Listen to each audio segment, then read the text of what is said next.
जिन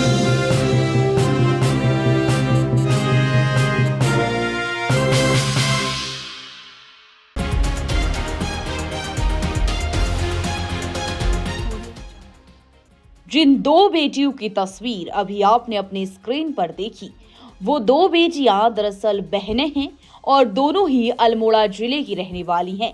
ये दोनों बहनें बेहद हिम्मत वाली कहें या फिर न्याय के लिए लड़ने वाली, दोनों ही बहनों ने पूरे उत्तराखंड में जो किसी ने नहीं किया, इन दोनों ने किया है। जी हाँ, दरअसल दोनों ही बहनों ने अपने खून से राष्ट्रपति को एक पत्र लिखा है, जिसमें उन्होंने अंकिता भंडारी के लिए न्याय मांगा है।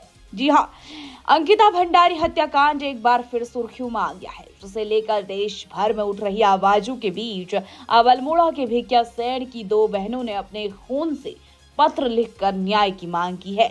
बता दें, कुसुम बौड़ाई 10वीं की छात्रा है और उसकी बहन संजना बौड़ाई का यह पत्र इंटरनेट मीडिया में भी प्रसारित हो रहा है। पत्र में छात्रा ने राष्ट्रपति से अंकिता भंडारी को न्याय दिलाने और मामले में संलिप्त प्रभावशाली वीआईपी लोगों की शीघ्र गिरफ्तारी की मांग की है। पत्र में छात्राओं ने लिखा है कि भारत एक न्यायप्रिय देश है, जहां किसी को भी कानून से ऊपर नहीं माना जाना चाहिए। उन्होंने लिखा है कि अंकिता भंडारी जैसी बेटियों के साथ हुई घटनाएं पूरे समाज को झकझोर कर रख देती है। यदि ऐसे मामलों में प्रभावशाली वीआईपी लोगों को संरक्षण मिलता है तो आम जनता का न्याय व्यवस्था से विश्वास डगमगाता है। 10वीं की छात्रा ने राष्ट्रपति से आग्रह किया है कि वे इस गंभीर मामले में हस्तक्षेप कर दोषियों के खिलाफ सख्त कार्रवाई सुनिश्चित करें, ताकि भविष्य में कोई भी महिला या बेटी खुद को असुरक्षित महसूस न करे। संजना ने लिखा है कि वह एक आम छात्रा है, लेकिन एक नागरिक होने के नाते अन्याय के खिलाफ आवाज उठाना अपना कर्तव्य समझती है। कुसुम ने लिखा है कि अंकिता भंडारी को न्याय दिलाना सिर्फ एक व्यक्ति को न्याय दिलाना नहीं है, बल्कि पूरे समाज को यह संदेश देना है कि अपराध चाहे जितना बड़ा या प्रभावशाली क्यों ना हो, कानून सबके लिए समान है। पत्र में यह भी उल्लेख किया गया है कि देश की बेटियों की सुरक्षा करना प्रत्येक नागरिक और सरकार की सर्वोच्च जिम्मेदारी है। यह पत्र सामने आने के बाद इंटरनेट मीडिया और सामाजिक हलकों में चर्चा का विषय बन चुका है। लोग छात्राओं की संवेदनशीलता और साहस की सराहना कर रहे हैं।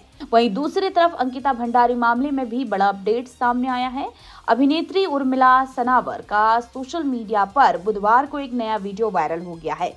वीडियो में उर्मिला ने कहा है कि दोपहर 12 बजे से शाम 6 बजे तक पुलिस ने अंकिता भंडारी हत्याकांड को लेकर पूछताछ की, जिसमें मैंने पूरा सहयोग किया है और सभी जवाबों को सही दिया है। साथ ही जो भी साक्ष्य थे वो भी उपलब्ध करा दिए हैं। उन्होंने कहा कि अंकिता के साथ न्याय होना चाहिए, क्योंकि वो पूरे देश की बेटी है। उसके लिए भले ही सीबीआई या फिर कोई अन्य उच्च स्तरीय जांच क्यों ना करनी पड़े, अगर मेरा नार्को टेस्ट होता है तो उसके लिए भी तैयार हूं। इस बीच बुधवार को उर्मिला सनावर और सुरेश राठौर की बातचीत का एक और ऑडियो इंटरनेट मीडिया पर सामने आया है, जिसमें उर्मिला रो रो कर सुरेश राठौर से शिकवे कर रही है और अपने संबंधों को बचाने की गुहार लगाते हुए सुनी जा रही है। वहीं राठौर बेहद खफा अंदाज में उर्मिला पर भड़कते हुए दूरी बनाने की बात कहते सुनाई दे रहे हैं। इस ऑडियो क्लिप में बातचीत के आधार पर कुछ लोग इंटरनेट मीडिया पर दावा कर रहे हैं कि उर्मिला ने सुरेश राठौर के दबाव में भाजपा नेता दुष्यंत गौतम का नाम लिया है और इसमें उर्मिला का कोई कसूर नहीं है। हालांकि उर्मिला ने मीडिया कर्मियों से बातचीत में इस ऑडियो क्लिप को पुराना बताकर संशय पैदा कर दिया।